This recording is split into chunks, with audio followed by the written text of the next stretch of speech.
Begunkodar railway station. গৌরব একজন ticket collector ছিল, আর ওর posting পশ্চিমবঙ্গের একটা ছোট্ট এলাকার একটা রেল স্টেশনে হয়েছিল। ওই রেল স্টেশনের নাম ছিল বেগুনকোদর রেলওয়ে স্টেশনে। রাত হয়ে এসেছিল, আর গৌরব রিকশায় বসে প্রথমবার ওই জায়গায় যাচ্ছিল। ওরা প্রায় পৌঁছে এসেছিল, কিন্তু হঠাৎ ওই রিকশাওয়ালা তাড়াতাড়ি করে গৌরবের থেকে টাকা চাইতে শুরু করল। ওই রিকশাওয়ালার কপালে বিন্দু বিন্দু ঘাম দেখা যাচ্ছিল। ওকে দেখে মনে হচ্ছিল ও কোনো জিনিসে খুব ভয় পেয়েছে। গৌরব ওর ওয়ালেট থেকে টাকা বের করে রিকশাওয়ালাকে দিতেই যাচ্ছিল, এমন সময় ওই রিকশাওয়ালা ওকে বলতে শুরু করল, তাড়াতাড়ি করুন স্যার, আমাকে এক্ষুনি যেতে হবে। গৌরবের কাছে খুচরো টাকা ছিল না। ভাড়া 60 টাকা হয়েছিল, আর গৌরবের কাছে মাত্র 50 টাকাই ছিল। কিন্তু গৌরব রিকশাওয়ালাকে কিছু বলার আগেই ওই রিকশাওয়ালা ওই 50 টাকার নোটটা নিয়ে ওখান থেকে খুব দ্রুত রিকশা নিয়ে চলে গেল। এত তাড়াতাড়ি করা দেখে গৌরবের ব্যাপারটা একটু অদ্ভুত লাগল। যেহেতু ও স্টেশনে দেরি করে পৌঁছেছিল, তাই ওর এখন অনেক কাজ ছিল। এই জন্য গৌরব ওই রিকশাওয়ালার ব্যাপারটাকে উপেক্ষা করল আর স্টেশনের ভেতরে চলে গেল। স্টেশনে পৌঁছে গৌরব একজন সাফাই কর্মীকে দেখতে পেল, যে স্টেশন পরিষ্কার করছিল।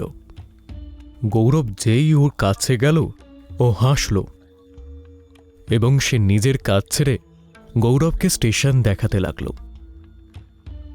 স্টেশনে একটা টিকিট কাউন্টার ছিল, আর টিটির জন্য একটা ছোট রেলওয়ে কোয়ার্টার ছিল।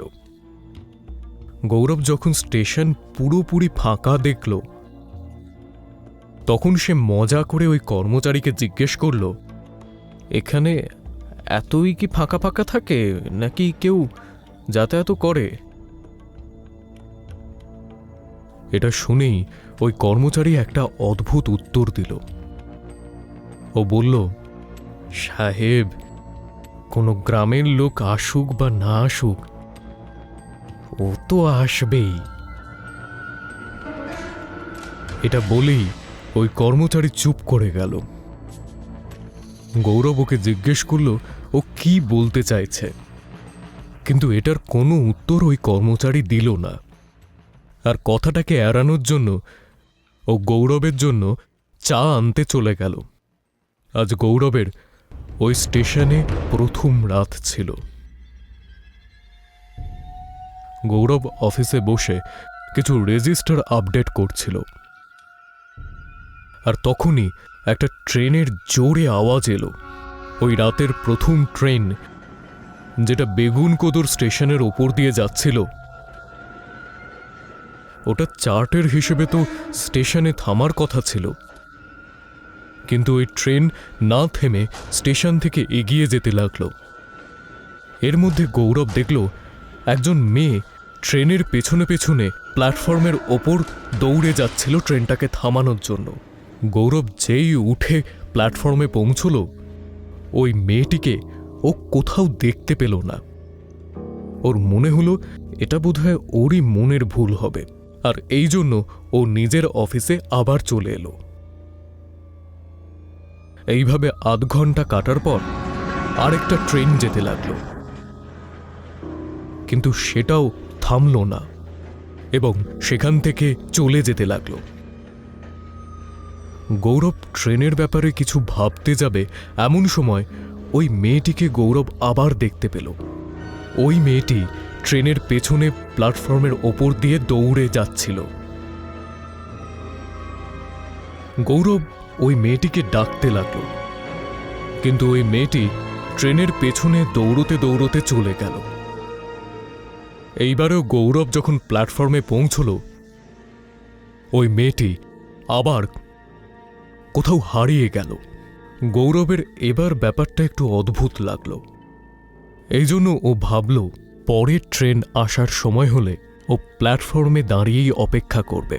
ওর মনে হলো ট্রেনের ড্রাইভার ওকে দেখতে পেয়ে নিশ্চয়ই ট্রেনটাকে থামাবে। আরও আধ ঘন্টা পর আরও একটা ট্রেন আসছে। গৌরবকে প্ল্যাটফর্মের ওপর দাঁড়িয়ে থাকতে দেখে ওই ড্রাইভার ট্রেনটাকে আসতে তো করল, কিন্তু ওই ড্রাইভারের চোখ মুখ যেন ফ্যাকাশে হয়ে গেছিল। আর তারপর ট্রেনের ড্রাইভার ট্রেনের স্পিড বাড়িয়ে দিল আর ওই ট্রেনটিকে ওই স্টেশন থেকে তাড়াতাড়ি বের করে নিয়ে গেল। গৌরব ড্রাইভারকে ডাকতেই যাবে এমন সময় ও দেখতে পেল সাদা শাড়ি পরে ওই মেয়েটি দৌড়ে দৌড়ে এলো এবং প্ল্যাটফর্মের ওপর দিয়ে দৌড়তে দৌড়তে ট্রেনেরও আগে চলে গেল।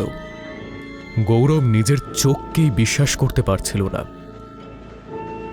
কারণ গৌরবের চোখের সামনে ওই মেয়েটি ট্রেনের থেকেও অনেক বেশি জোরে দৌড়চ্ছিল। এই দেখে গৌরব একদম হতবাক হয়ে গেল আর ও দৌড়তে দৌড়তে নিজের অফিসে চলে এলো আর নিজেকে ও অফিসের ভেতর বন্ধ করে নিল। এইমাত্র ও নিজের চোখে যেটা দেখল সেটাও বিশ্বাস করতে পারছিল না। গৌরবের মাথা ঘুরে গেছিল। ও নিজের চেয়ারে বসে নিজেকে শান্ত করার চেষ্টা করছিল, কিন্তু তখনই সে অফিসের জানলা দিয়ে দেখতে পেল একটু আগেই যে মেয়েটি প্ল্যাটফর্মে দৌড়চ্ছিল এখন সে তার দিকে এগিয়ে আসছে, কিন্তু এখন তার অর্ধেক শরীর বাকি অর্ধেক কেটে গেছে। হাতের বলে ও প্ল্যাটফর্মের ওপর দিয়ে ক্রমশ এগিয়ে আসছে। গৌরবের চোখ মুখ ক্রমশ ফ্যাকাশে হয়ে যাচ্ছিল। সে তাকে দেখে জোরে চিৎকার করল এবং স্টেশনের পেছনের দরজা দিয়ে সে পালাতে লাগলো এবং দৌড়তে দৌড়তে সে স্টেশন থেকে ৮ কিলোমিটার দূরে চলে এসেছিল। আর ও তখন ফুটপাতের ওপর শুয়ে থাকা একটা লোককে দেখতে পেল। ওই লোকটি গৌরবের পায়ের আওয়াজ শুনে চমকে উঠে পড়ল। গৌরব হাঁপাতে হাঁপাতে তার সাথে হওয়া ঘটনাটা ওই বুড়ো মানুষটাকে বলতে লাগল।